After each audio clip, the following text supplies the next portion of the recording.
Hello students, welcome to Azam classes. हम अपना chapter पढ़ रहे थे retirement of a partner. Retirement of a partner क्या होता है, क्या उसकी थ्योरी होती है, उसके बारे में मैंने आपको अपने फर्स्ट पार्ट के अंदर बता दिया था जब हमने अपना चैप्टर शुरू किया था। ठीक है जी। लास्ट वीडियो के अंदर मैंने आपको रिवैल्यूएशन अकाउंट से रिलेटेड बात को बताया था। आज की वीडियो के अंदर हम बात करेंगे रिजर्व्स एंड एक्यूमुलेटेड प्रॉफिट की। Reserves and accumulated profit and loss की। ये रिजर्व्स क्या होता है, एक्यूमुलेटेड प्रॉफिट या लॉस क्या होता है, उसके बारे में मैंने आपको एडमिशन ऑफ ए पार्टनर के चैप्टर के अंदर भी बहुत अच्छे तरीके से समझाया हुआ है। अगर आपने एडमिशन ऑफ ए पार्टनर की वीडियो नहीं देखी है तो प्लीज एक बार जाकर के उन वीडियोस को भी देखिए, तो ये वाला चैप्टर भी आपकी बहुत अच्छे तरीके से समझ में आ जाएगा।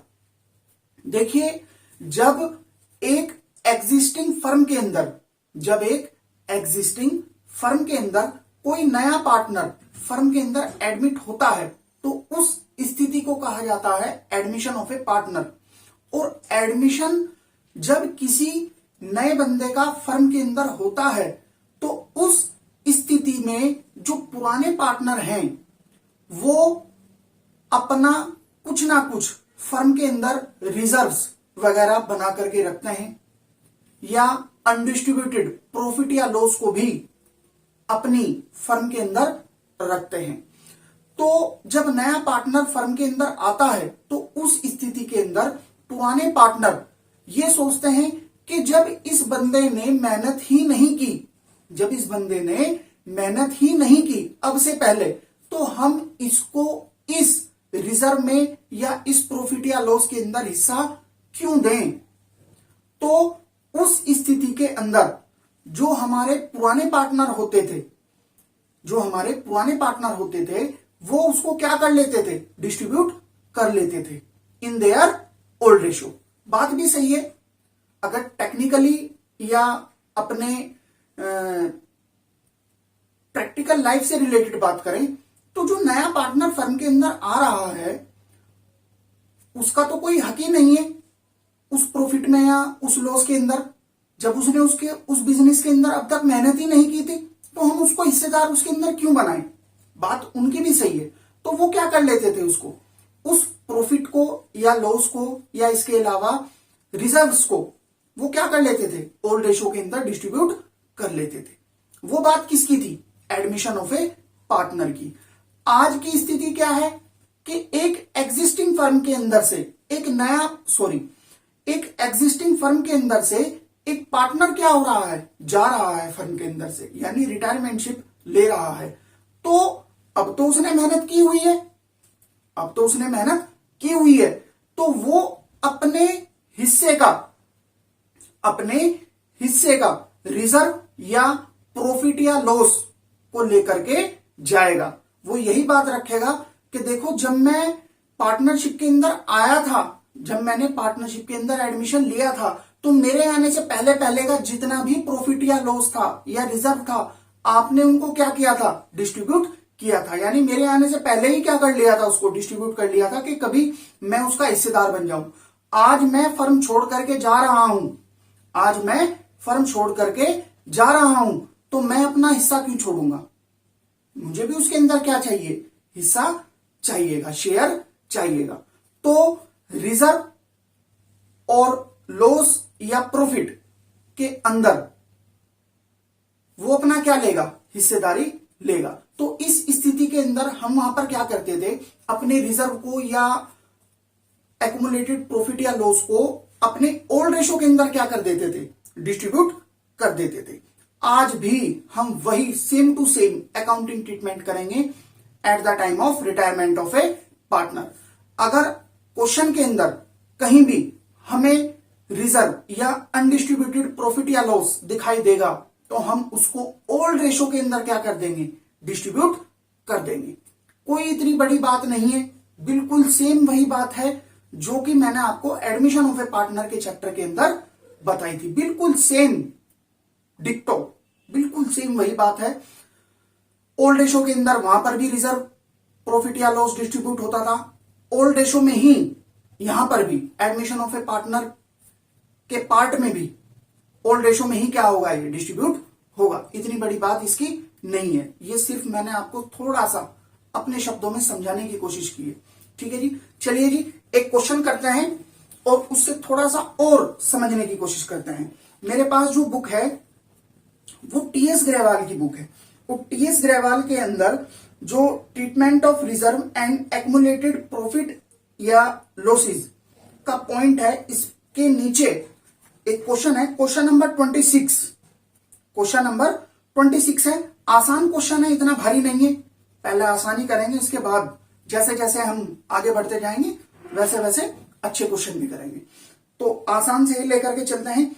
इसके अंदर मैं लिख देता हूं, पहले बाद में पढ़ेंगे क्वेश्चन को। क्वेश्चन नंबर 26, क्वेश्चन नंबर है हमारा 26 और पेज नंबर है हमारा पेज नंबर 6.80, 6.80। ठीक है जी, इस क्वेश्चन के अंदर बताया हुआ है, पढ़ देते हैं क्वेश्चन को। X, Y and Z are partner in a firm sharing profit and losses in the ratio of 3:1। X, Y, Z partner है एक फर्म के अंदर। एक्स, वाई और जेड तीन पार्टनर हैं एक फर्म के अंदर। इनका जो प्रॉफिट शेयरिंग रेशो है वो है 3:2:1। ठीक है जी, यानी इनका ओल्ड रेशो है। कौन सा रेशो है ये? ओल्ड रेशो है, 3:1। Z retire from the firm on 31 March 2019। Z क्या हो रहा है? फर्म के अंदर से रिटायरमेंट हो रहा है। मैंने इस पर क्या कर दिया, गोला कर दिया, हमें पता लग जाएगा कि जेड क्या हो रहा है, रिटायर हो रहा है। ठीक है जी, on the date of Z retirement, Z के रिटायरमेंट के टाइम पर the following balances appear in the books of the firm. कुछ इस तरीके से बैलेंस दिए हुए हैं, जैसे कि जर्नल रिजर्व है। जर्नल रिजर्व मैं लिख देता हूं पहले, जर्नल रिजर्व कितना है? जर्नल रिजर्व 1,80,000, 1,80,000 का जर्नल रिजर्व है। ठीक है जी, फिर इसके अलावा profit and loss, profit and loss है, इसका बैलेंस दे रखा है डेबिट, डेबिट बैलेंस है। ठीक है जी, कितने रुपए है? 30,000। कितना है? 30,000। ठीक है जी, इसके अलावा workman compensation reserve ₹24,000 which was not more required. Workman compensation reserve कितना है? वर्कमैन कंपनसेशन रिजर्व कितना है? ₹24,000। कितना है जी? 24,000। फिर नीचे क्वेश्चन के अंदर एक और इंफॉर्मेशन है, एम्प्लॉइज प्रोविडेंट फंड ₹24,000। एम्प्लॉइज लिख देता है इसको भी, employees provident fund, employees provident fund ₹20,000। Employees provident fund ₹20,000। Pass the necessary journal entries for the adjustment of these items on Z retirement. हमें क्या करनी है? जर्नल एंट्री करनी है eight the time of Z retirement पर, यानी Z के retirement पर हमें क्या करना है? इनकी जर्नल एंट्रियां करनी है। देखिए, मैंने आपको पहले ही बताया हुआ है कि जर्नल रिजर्व और एक्युमुलेटेड प्रॉफिट या लॉस को हमें ओल्ड रेशो में क्या करना होता है? डिस्ट्रीब्यूट करना होता है। तो उस स्थिति के अंदर हमें नया रेशो की जरूरत नहीं है और ना ही हमें गेनिंग या सैक्रिफाइस रेशो की जरूरत है। क्वेश्चन के अंदर जितनी चीजें हमें रिक्वायर्ड हैं, जितनी हमें जरूरत है इसका सॉल्यूशन करने के लिए, उतनी हमारे पास है, उतना ही हमें क्वेश्चन के अंदर बताया हुआ है। ओल्ड रेशो है, जर्नल रिजर्व है, प्रॉफिट या लॉस दे रखा है और आपके पास वर्कमैन कंपनसेशन रिजर्व है और एम्प्लॉइज प्रोविडेंट फंड भी हमारे पास अवेलेबल है। बस अब हमें क्या करना है? इसका जर्नल एंट्री करनी है। देखिए क्या करते हैं हम, कंबाइंड जर्नल एंट्री करेंगे। जैसे कि जर्नल रिजर्व, ये हमारे लिए क्या है? एक तरीके से पार्टनर की कैपिटल इससे क्या होगी? इंक्रीज होगी और increase in capital is credited. इस जर्नल एंट्री को करने से जब हम जर्नल रिजर्व को डिस्ट्रीब्यूट करेंगे इन देयर ओल्ड रेशो, तो पार्टनर की कैपिटल अकाउंट क्या होगा, क्रेडिट होगा। ठीक है जी, जर्नल रिजर्व को डिस्ट्रीब्यूट करने पर। तो इसको एक साथ ले लेंगे। और प्रॉफिट एंड लॉस अकाउंट का ये क्या है, डेबिट बैलेंस है। इसका मतलब क्या है, ये अनडिस्ट्रीब्यूटेड क्या है हमारे पास, लॉस है, लॉस, अनडिस्ट्रीब्यूटेड लॉस है।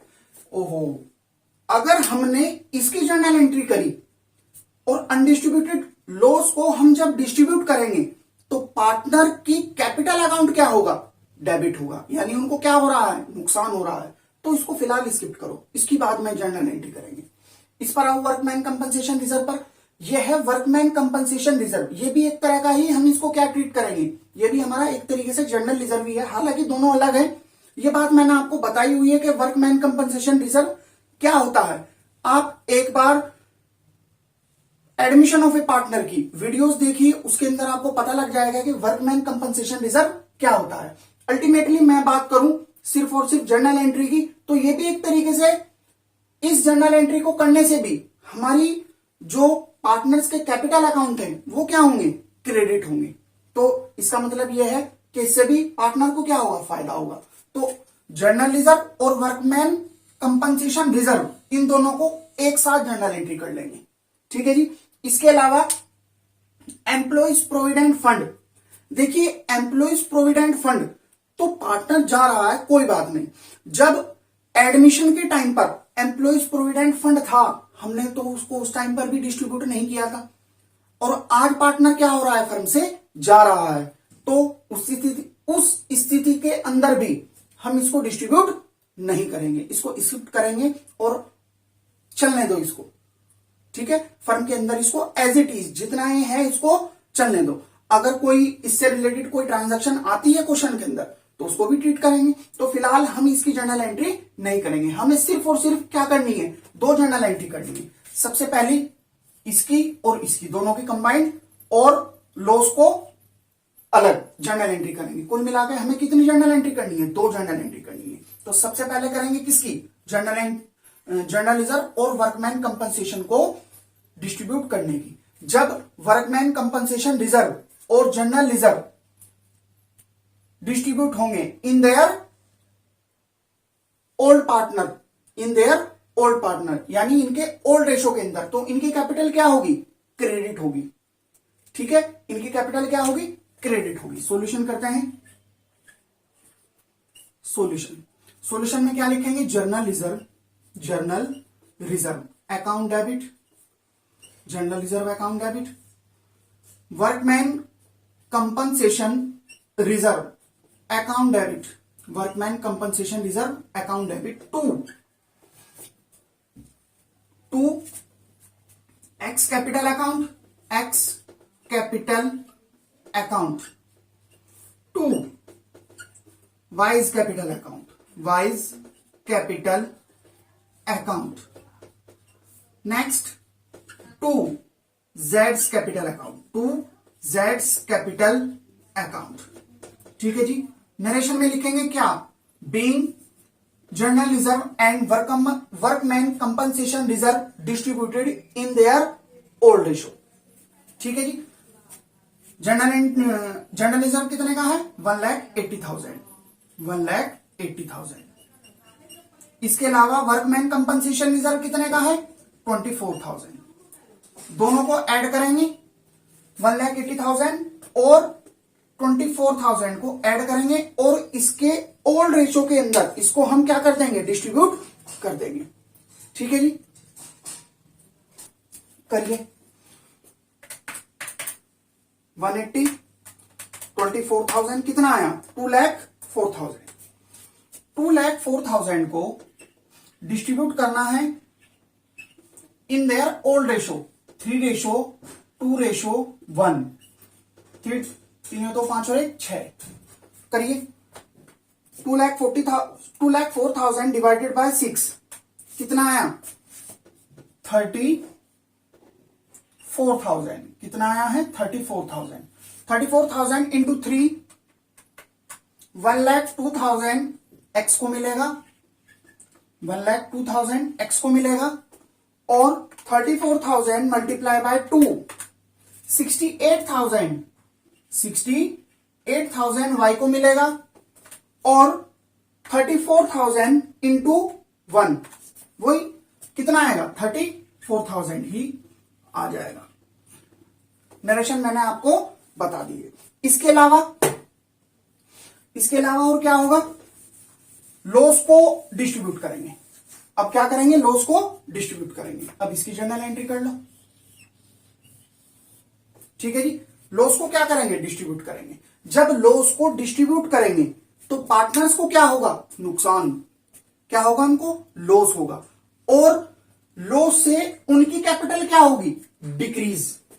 उनकी कैपिटल क्या होगी, डिक्रीज, और decrease in capital is debited. तो जो हमारे ओल्ड पार्टनर हैं वो क्या होंगे, डेबिट होंगे। At the time of undistributed loss will be distribute. लिखेंगे X capital account debit, X capital account debit, Y's capital account debit, Y's capital account debit, जेड्स कैपिटल अकाउंट डेबिट, जेड्स capital account debit, to profit and loss account, to profit and loss account, being undistributed loss distributed in their old ratio. ठीक है जी। Loss कितना है, 30,000। कितना है जी, 30,000। इस 30,000 को हम अपने ओल्ड रेशो के अंदर क्या कर देंगे, डिस्ट्रीब्यूट कर देंगे। 30,000 इंटू 3 रेशो 2 रेशो 1, 3 2 5 और 1 6, 6 1 जा 6, 6 5 जा 30, 1 2 3, 3 5 जा 15, यानी 15,000, 3 5 जा 15,000 x को मिलेगा और 5 2 जा 10, 10,000 y को मिलेगा और 5 1 जा 5, 5,000 z को मिल जाएगा। ठीक है जी। तो इस तरीके से हम इस तरीके से हम रिजर्व्स और एक्युमुलेटेड प्रॉफिट या लॉसेस का अकाउंटिंग ट्रीटमेंट करते हैं eight the time of retirement of a partner. ठीक है जी। ये हमारा पॉइंट कंप्लीट हो चुका है। नेक्स्ट पॉइंट के अंदर हम अपना टॉपिक उठाएंगे कैपिटल अकाउंट का। ठीक है जी। बस आज की वीडियो हम यहीं पर ही रखते हैं। इसके अलावा अगर आप हमारी ऑनलाइन क्लासेस लेना चाहते हैं तो नीचे डिस्क्रिप्शन के अंदर हमारी वेबसाइट से रिलेटेड लिंक पड़ा हुआ है। प्लीज आप एक बार जाकर के हमारी वेबसाइट पर विजिट करें तो आपको पता लग जाएगा कि हम किस तरीके से ऑनलाइन क्लासेस लेते हैं। इसके अलावा अगर आपको हमारी वीडियो अच्छी लगी तो लाइक करें, शेयर करें और चैनल को सब्सक्राइब करें। Thank you.